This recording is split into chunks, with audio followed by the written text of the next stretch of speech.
Hello everyone and welcome to ET Studios. Today we're having a look at something a bit different. Recently a friend of mine said that he had an i7 lying around that probably wasn't working because it came out of a dead computer with a broken power supply and motherboard.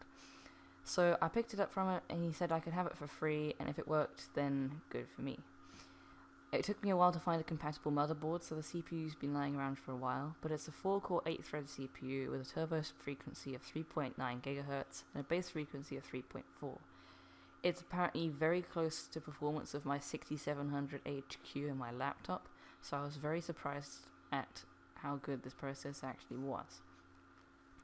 So I decided to hook it up to this old motherboard that a friend of mine gave me, and upon looking at it, it was actually a fairly decent board, being a Z77 chipset from MSI.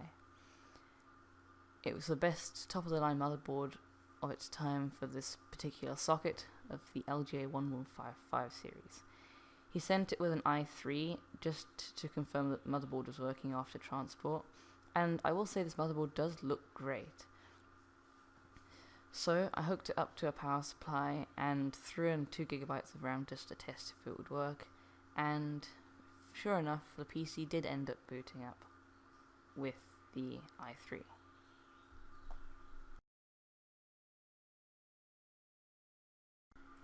I of course had to start up the PC by touching the 2 pins with a screwdriver because it wasn't thrown into a case and plugged into the power button.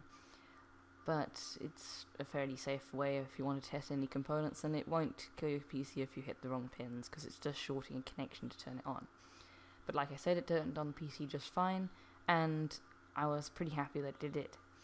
So it was time to take out the components and put back the i7 with the stock cooler. I looked around for some thermal paste but couldn't find any immediately, but it's fine because I was just going to boot into the BIOS if it did work at all. So taking out the i3 and revealing that it was rather old and didn't have any replacement thermal paste on it for quite a while, I threw on the i7 and put back the cooler to see if it would work.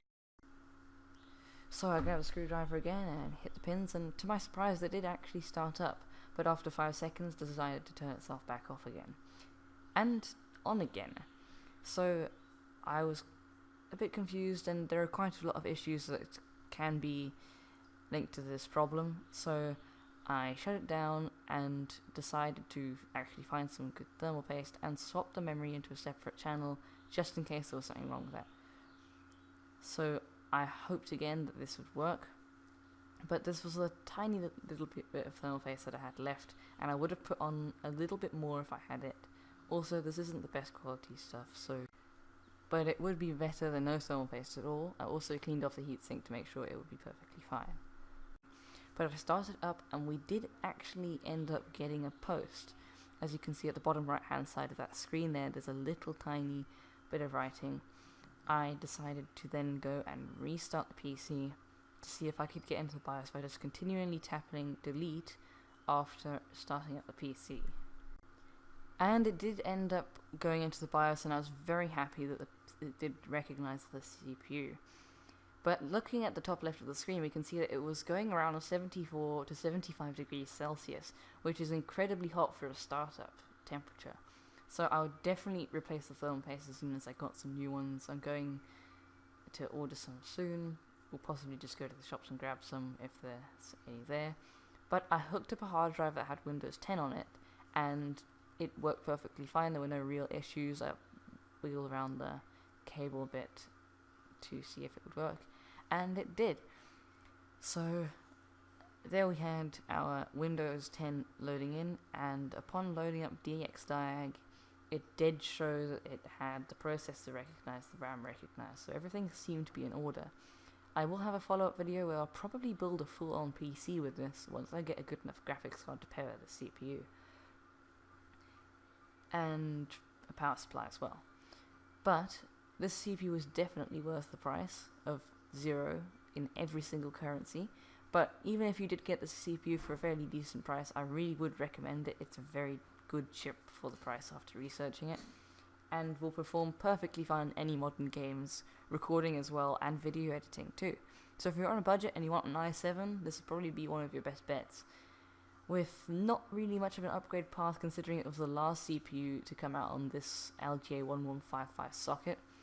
I would recommend maybe getting an H61 series motherboard if you want to go for a little bit of a cheaper motherboard than the Z77 that I got.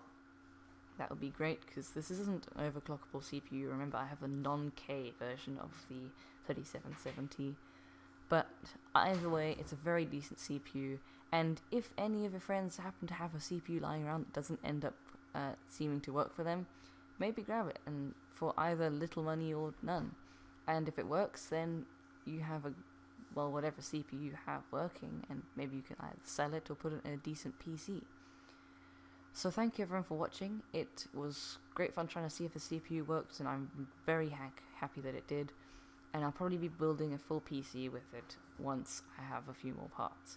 So thank you everyone for watching. Look out for that video. Like and subscribe if you like the content, and I hope to see you all in the next video. Thank you everyone for watching, and goodbye.